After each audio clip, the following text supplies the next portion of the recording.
What's up, ladies and gentlemen of YouTube? Boogie2988 coming at you live once again through the power of the internet. I'm just having my dinner here, and I know that doesn't look that appetizing. We'll talk about that in a second. But this is my rambling series. It's my vlogging series in which I talk about life and the universe and everything around us and things that are particularly interesting to me and stuff that's going on in my life. And I hope you enjoy that kind of thing. If not, there's been plenty of videos up on here. I have not made one of these in about 3 weeks, so expect it to go a little over in time, but hopefully you'll still enjoy it regardless. I did not make one after Christmas. I did not make one after New Year's, so we got to get all caught up. First off, I want to say is that my gaming channel is currently, again, still on hiatus. I wanted to get back to it as soon as I could. I think it's going to be a little longer than I had anticipated, and we'll talk about that later in the video. Also, we'll talk about why I'm having such a shitty dinner as we go. But first, let's talk about Christmas. Christmas is awesome. I got some great stuff. Obviously, one of the things I unboxed here. My wife also got me some great collectibles. My mother-in-law got me some great collectibles. I got some pretty cool stuff, and I loved it, and we've decorated the house with it, and it's beautiful. We need to do a new house tour sometime soon, and I hope that you will be able to, because my collectibles are getting off the chain. I've got some great stuff, man. I get some great gifts from you through the P.O. Box, some great gifts from my friends and family, great gifts from my wife. You know, obviously, I love collecting stuff. I am a hoarder if there ever was one. But during Christmas we travel every year and we go home to see family. It's about 17 hours in a car. Flying is not always an option, especially at that time of year, but especially because of how big I am. But this year we decided to take the dog with us, and that presents an interesting problem because poor Sammy, God love him, has some real car sickness issues. Fortunately, the vet has prescribed a medication that helps him not be as car sick. Instead of throwing up, he just drools constantly. And he also sleeps a lot, which is good for him.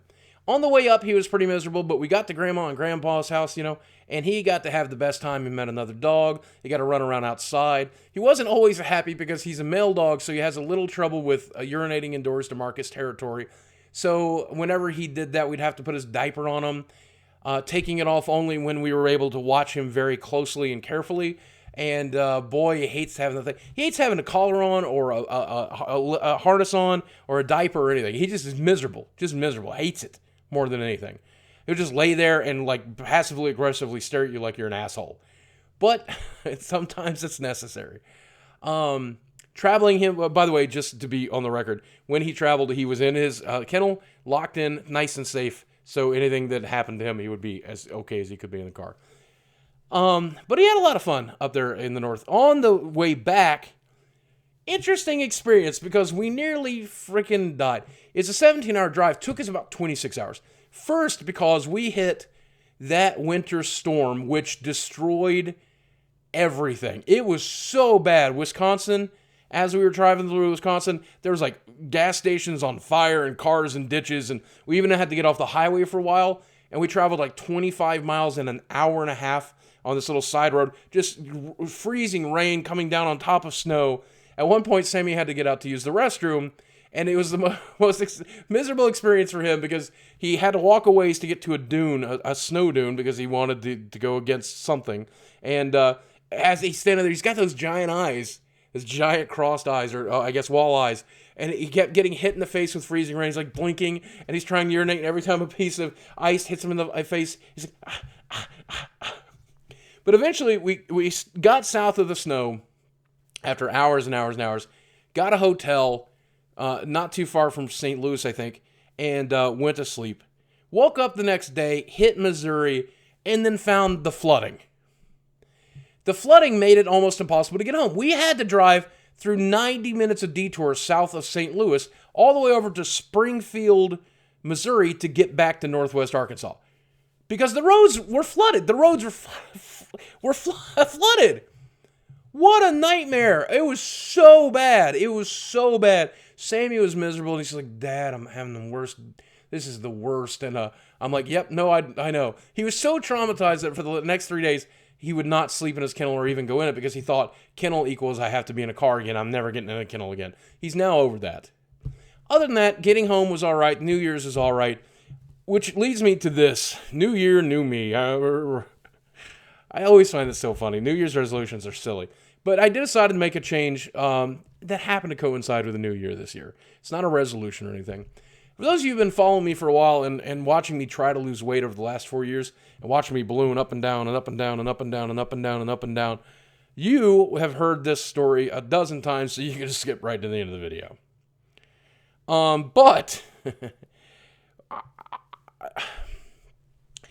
a week ago, I tried something new. And I have, it's doctor recommended. He's supervising me during this blood work, the whole 9 yards. I'll be seeing him again soon, and he's going to sign off on this. He's already signed off on it once. He's recommended I do it through his program, but we're trying it on our own first to see if I can get used to it. I decided to go onto a liquid diet. And the reason I went onto this liquid diet is because I want to get bariatric surgery to help me deal with this fucking addiction of mine. And we went on a liquid diet, and I'll probably make a standalone video about this in the next couple of weeks. But for the first 3 days, I did not eat solid food. And I was also targeting 1,200 calories, which is about a quarter of what my body needs just to maintain its regular size every day. So that was a drastic shift for me, but this is what my doctor recommended I do. I'm not going to lie to you, the first 24 hours of that was about as miserable as anything has ever been. I would have rather buried my mother a dozen times. Again, I would have rather been hit in the face by my abusers 1,000 times. I would have rather had them peel the skin off of my leg. The first 2 days of that was so bad. But my wife decided to do it along with me, and I was there to support her, and she was there to support me. And by God, we made it through the first 2 days. Now, on the third day, I talked to a gentleman by the name of Stephen Yu, who I consider a friend. You may know him if you're familiar with Diamond Dallas Page and his camp. He approached me and suggested that I reintroduce some solid food as long as I was still hitting that caloric goal. So on Wednesday, I introduced some solid food, 1 meal a day. I replaced one of the protein shakes with soup that had some solids in it, and that's what I did. And that became a lot more manageable. So the goal was to go through 5 days of that, and I nailed it perfectly. Like, I didn't screw up, I didn't make a mistake, I had nothing. And then Saturday to Sunday, the goal was, it's now the end of Sunday, I've actually decided to start this a meal early because I got sick doing this. But the goal for Saturday and Sunday was to eat my meals and work my way up to my BMR, eat my BMR's worth of weight. And again, that's like a 5 and 2 fasting thing. It's just another way to do this. Like, if you're thinking, oh, I want to try what Boogie's trying, okay, that's okay, but know that this is not a magic bullet. Like, this is not a big surprise thing. This isn't a thing that's like super powerful. There are no magic bullets. There are a lot of diet plans out there, and there are a lot of exercise regimens, and there's a lot of lifestyle plans, but they're all just tools that let you do one simple thing. Eat less and move more. They're just plans that'll help you eat less and move more. That's all there is to the system. That's all there is to any system. You eat less and you move more. And this is the way that I'm currently eating less and moving more. It's as simple as that. But I digress.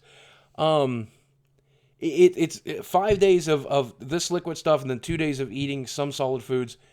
And all of this is in preparation to losing 100 pounds in order to qualify for bariatric surgery. And for the last 4 or 5 weeks before bariatric surgery, solid food will not be an option. So I have to get used to that idea. And after surgery, solid food is not an option. So if I want to get bariatric surgery this year, this is what I have to do. And I did it. And I fucking did it. And I fucking did it, baby. I fucking did it. I fucking did it. For 5 days I've done it. And I'm going to do it for 5 more. And one of the reasons I structured it this way is because it's only a 7-day... It's my brain, man. It's my brain. That's the thing. Like, a lot of people out there don't understand addiction, but if you do, like, you're there with me, right? Like, you know what I'm talking about. And it's tough. It's all about just tricking my own brain into letting me do the things I want to do. That's like what I do all the time. Tricking my anxiety into letting me go out into public and do stuff and meet people and go to places and go to restaurants. Tricking my body into lumbering into wherever I needed to go to do the things that I need to do. Tricking my brain into sleeping. Tricking my brain into being awake.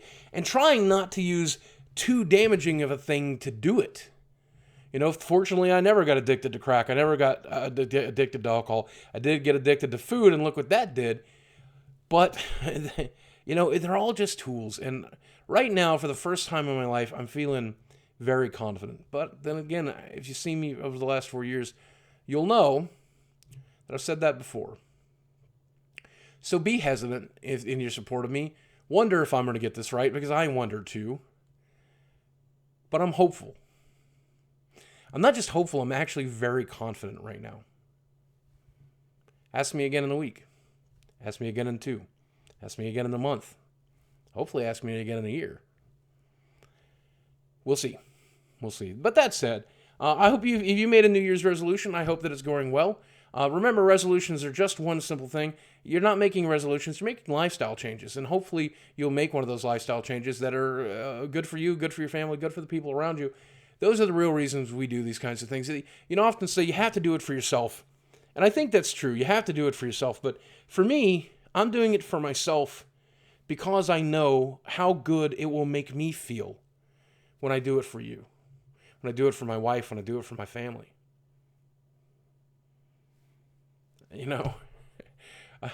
So that's kind of weird, I guess.